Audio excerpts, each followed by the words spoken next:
26-এর নির্বাচন হবে বাংলাদেশের কোন মানুষের কাছে তাদের ভোটের অধিকার ফিরিয়ে দেওয়ার নির্বাচন। এবারের নির্বাচন হবে সংস্কারের নির্বাচন। এবারের নির্বাচন হবে পরিবর্তনের বাংলাদেশ গড়বার নির্বাচন। বিদেশি শাসক গোষ্ঠীর দ্বারা যেরকম শোষিত হয়েছে, তারপরে স্বাধীনতার পর থেকে 54 বছর বাংলাদেশের মানুষ স্বদেশী শাসকদের দ্বারা শোষিত আর বঞ্চিত হয়েছে। বাংলাদেশের মানুষ যখনই সাধারণ নিরীহ মানুষ তাদের ভোটের অধিকার, তাদের ভোটের অধিকার তারা চাইতে গিয়েছে, তখনই তাদেরকে বন্দুকের নলের মুখোমুখি হতে হয়েছে।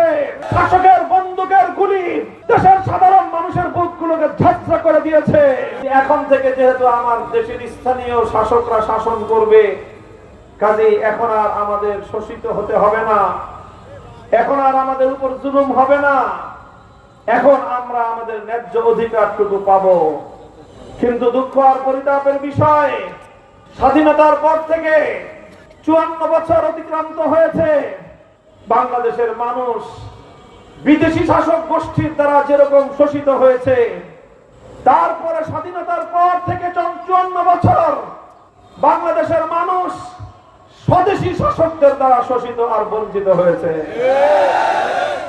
শুধু শাসকের ধরন বদলেছে, বিদেশি শাসক ছিল, দেশি শাসক হয়েছে, শোষণের ধরন পাল্টায় না।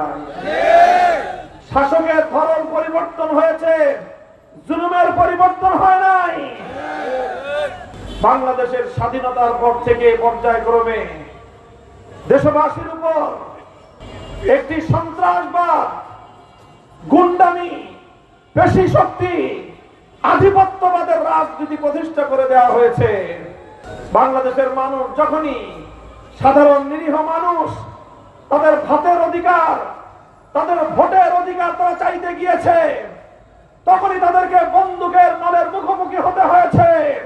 শাসকের বন্দুকের গুলি দেশের সাধারণ মানুষের বুকগুলোকে ঝাঁঝরা করে দিয়েছে। এদেশের মানুষ ভাতের অধিকারও পায় নাই, ভোটের অধিকারও পায় নাই, বরং বিনিময় কি পেয়েছে? বিনিময়ে হাজার হাজার মাইল কোল খালি হয়ে তরতাজা যুবক সন্তানরা ঘুমের শিকার হয়েছে। বছরের পর বছর সেই সন্তান হারা মা এক বুক বড় কষ্ট নিয়ে পথের পানে তাকিয়েছিল। মায়ের হারাদার সন্তান আর কোনোদিন মায়ের কোলে ফিরে আসে নাই। খুন হয়েছে হাজারে হাজার, গোটা বাংলাদেশ মৃত্যুপরীতে পরিণত হয়েছে। গুম, খুন আর নিরপরাধ মানুষের রক্তে বাংলার মাটি লাল হয়েছে। এইভাবেই মানুষ মরতেছে। মানুষের কান্না, মানুষের আহাজারি, সন্তান হারা পিতা মাতার বেদনার আর্তনাদ খোদার আরশ পর্যন্ত কাঁপিয়ে তুলেছে। 26-এর নির্বাচন হবে বাংলাদেশের কোন মানুষের কাছে তাদের ভোটের অধিকার ফিরিয়ে দেওয়ার নির্বাচন। এবারের নির্বাচন হবে সংস্কারের নির্বাচন। এবারের নির্বাচন হবে পরিবর্তনের বাংলাদেশ গড়বার নির্বাচন। ইনশাআল্লাহ আমরা হাতে হাত রেখে এগিয়ে চলেছি। বাংলাদেশের এক অভূতপূর্ব গণজাগরণ সৃষ্টি হয়েছে।